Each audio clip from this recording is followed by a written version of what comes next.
Kemudian ayat selanjutnya, la nabtaghil jahilin, maka hindarilah orang-orang yang jahil. Oleh karena itu, dalam kesempatan ini, mari kita sama-sama saling menghargai perbedaan kita.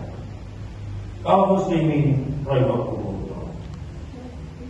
Sebab yang kedua, maka yang menyebabkan satu kaum lebih mementingkan urusan lebih kecil karena mereka terjebak pada pemikiran sempit atau terkungkung pada pemikiran fikih yang lebih sempit.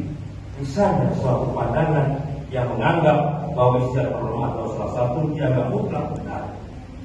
Sebagai contoh, pada saat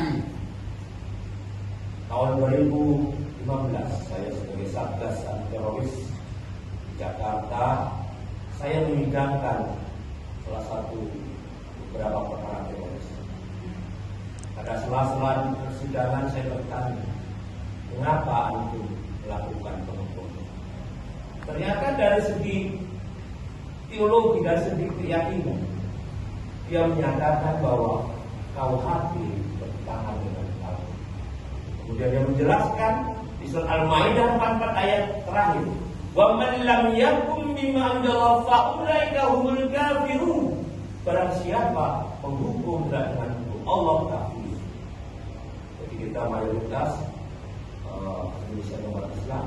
Kemudian dia menjelaskan kepada ayat Al-Maidah 3, wasyariku wasyarikatu faqtu aydiyahuma. Pencuri laki-laki pencuri maka potong tangan. Jadi pencuri di Al-Quran itu potong tangan. Kemudian jaksa misalnya kalau menuntut itu pencuri benda. Pertanyaannya, dia menanyakan kepada bertentangan tidak antara KUHP dengan Al-Quran. Menurut pendapat mereka bertentangan. Menurut pendapat saya tidak bertentangan. Mengapa? Di dalam memahami Al-Quran itu ada cara bagaimana memahami Al-Quran dengan teknik hermeneutika Al-Quran. Jadi kalau ada tafsir Ibnu Katsir, tafsir Misbah, itu pada zaman. Jadi mempelajari Al-Quran itu ada 3 hal: tekstual, kontekstualisasi. Pada saat kita membaca tentang pencurian, kita harus baca ilmu tentang bagaimana pidana Islam. Pidana Islam itu ada 5 namanya hukuman had dan ada hukuman ta'zir. Hukuman had itu adalah ada hukuman tertinggi dan terendah. Pada zaman Umar bin Khattab pada menjadi khalifah, pada saat itu ada pencuri, kemudian dihukum tidak dipotong tangan, tetapi didenda 2 kali. Nah, tidak ada, kalau dalam bahasa hukum tidak ada jurisprudensi, ada contoh, ada judgment. Sehingga apa yang dilakukan di Indonesia itu tidak bertentangan. Kalau bertentangan, pencuri dibebaskan, kemudian apa ada, tetapi jenis hukumannya yang berbeda. Zaman Umat Rasulullah. Maka untuk menjaga ukhuwah Islamiyah dan pemahaman yang benar,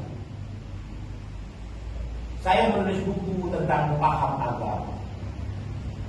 Apapun agamanya itu ada 3 kelompok. Pertama, Islam itu benar Al-Quran, tetapi memahaminya itu ada 3 paham. Ada yang namanya paham kodrat, itu bisa dibaca di surat Al-Baqarah 143. Al-Baqarah itu 246, dibagi 2 143. Di ayat itu berbunyi, wa kadzalika ja'alnakum ummatan wasatan litakunu syuhada 'alan nas. Dan demikian Allah telah menjadikan